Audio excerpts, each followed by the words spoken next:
Okay, today I want to talk about this Recording King guitar. It was a Dirty 30s. I got this guy off Musician's Friend. I think it was a stupid deal of the day. I think I spent less than $100. I really like this guitar. It's got a good small body shape. Neck is pretty comfortable. Flat black. I like the matte finish that it's got. That's my scratch I just put in it. Tuners hold their tune pretty well. You know, cheap pins, everything else pretty plastic. Binding's not really all that awesome. Got a cool sound.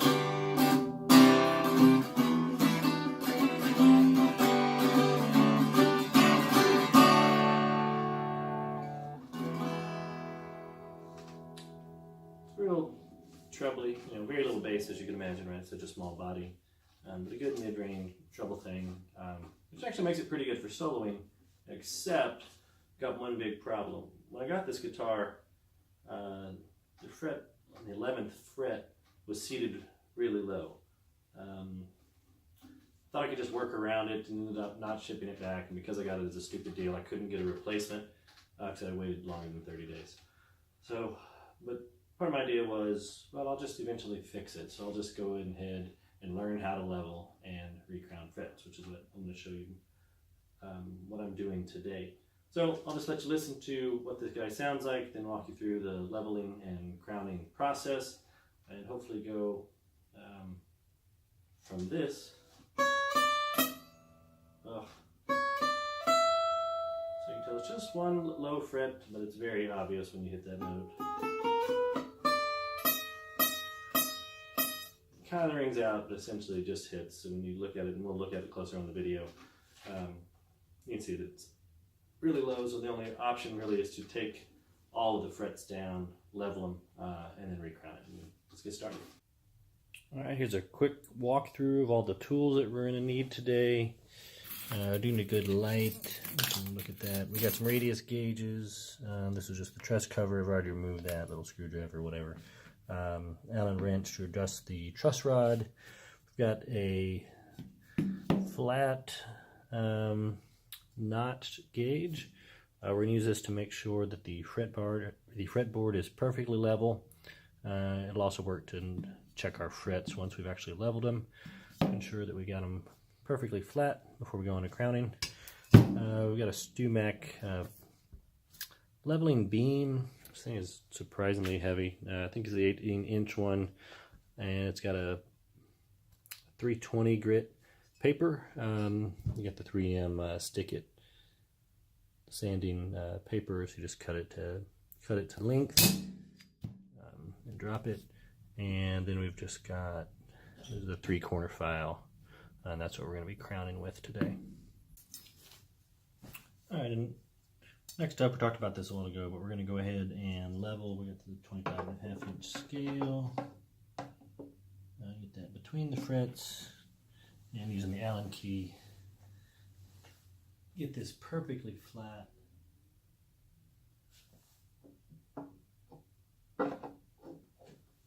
Just to make sure you're not on the fret markers. These were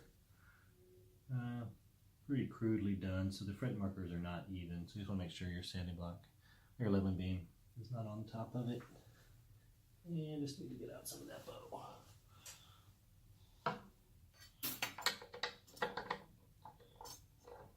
Alright, next thing I do is going to tape off the neck. I don't have the fancy low-tack tape. I've just got masking tape today. I'll get some from StewMac at some point, but just using regular masking tape today because I'm not too worried about the finish of this cheap guitar. I saw a cool trick. I think it was with Crimson Guitar, and he laid a strip of tape down here, and that way when you lay your tape on top, you've just got one single kind of string of tape that you can pull. Just tape that neck together. Perfect. What a bummer. Hopefully that crack doesn't progress.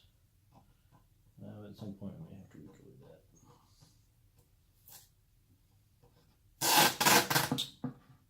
Wasn't exactly looking for needing to learn how to do all the luthier skills with this guitar, but seems to be how it's going today.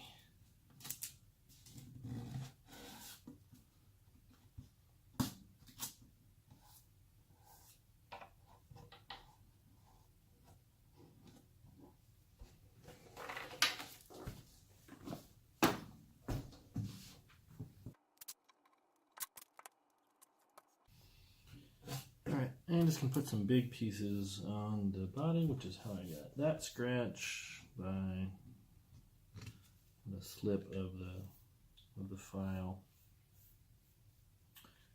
So,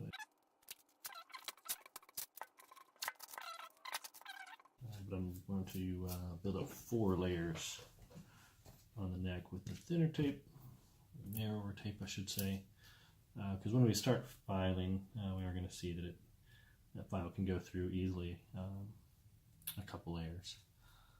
All right, let's get to that.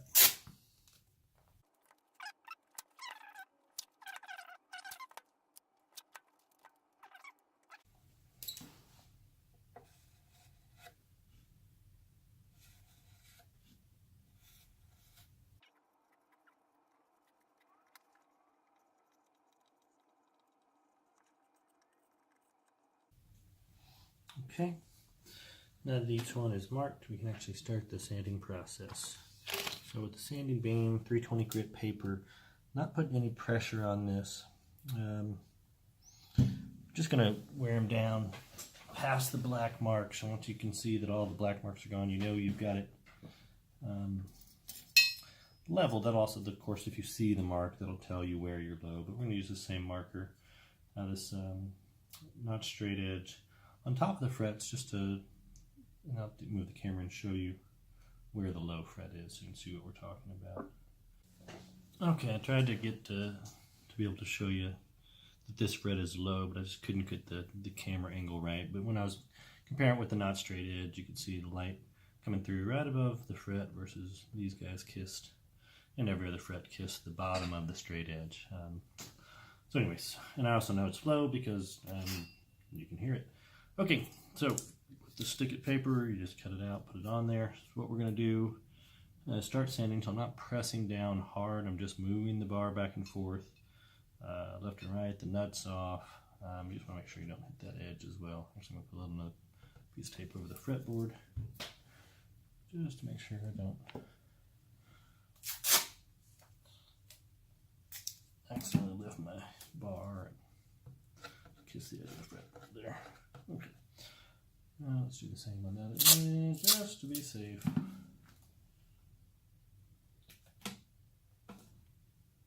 It's not quite wide enough, so we'll do 2 pieces of tape. That's fine. Okay.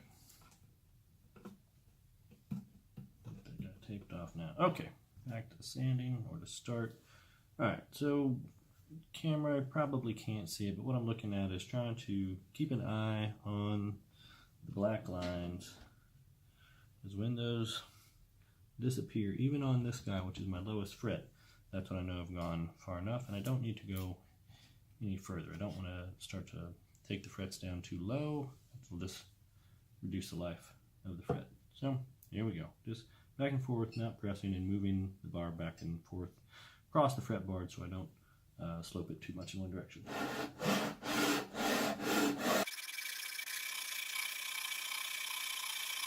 Alright, we stop and check. We can start to see where some of the high spots are. We can see this fret took off a lot. But we still have black mark on the bottom of these 2 frets. So it's actually probably the 10th fret that is too low, because I can still see the Sharpie there. But for the most part, minus down here, the Sharpie's been sanded off. So trying to get it to where I can sand off those black spots, and I'll know I'm deep enough.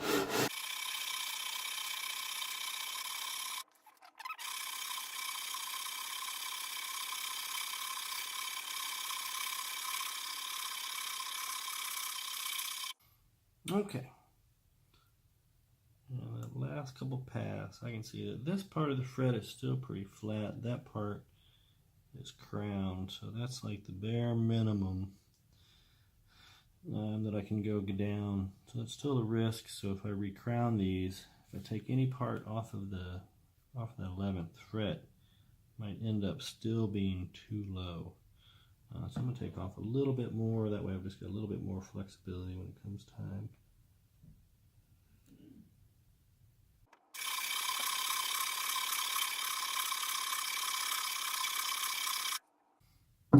So I'm going to test one thing, which is put another little black mark on that fret, just to make sure. Just next to it. These adjacent frets are really flat, but that one's still very much crowned, so.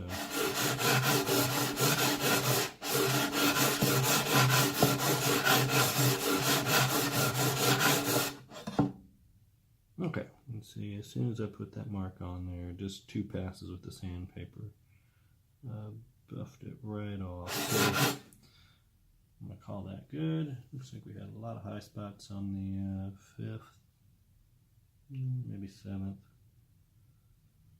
But just in general, see a lot of stuff. Okay, next part is to start the crowning,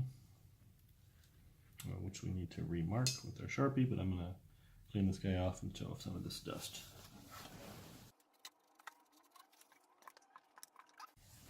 Okay, and now we're just going to remark them, because what we want to do is get a thin layer of Sharpie right at the edge. Now these frets are all flat,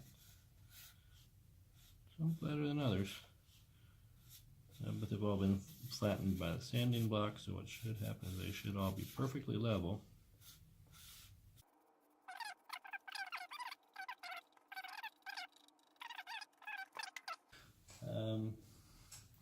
Doesn't really matter which end you start on above the frets, because you're working on top of the body is more difficult. So we'll start with the hard ones first.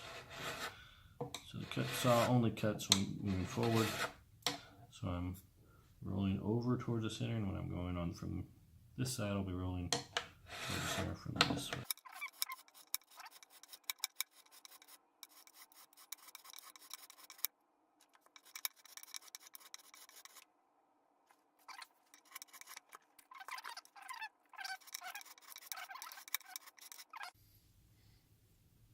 Okay, now we've got each fret crowned. Trying to show a good camera angle, but not having a ton of success. But that works a little better. So you can see you got them mostly pretty even. And they are all balanced and flat.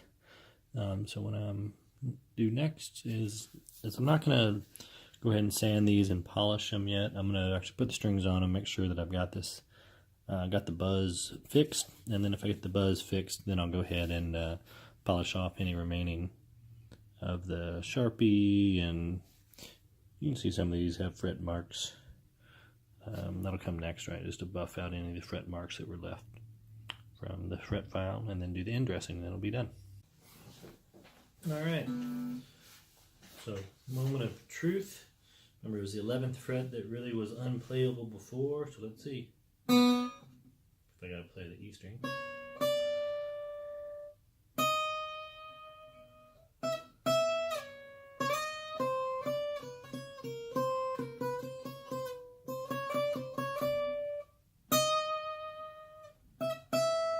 Alright, perfect. It clearly rings out. No buzzing.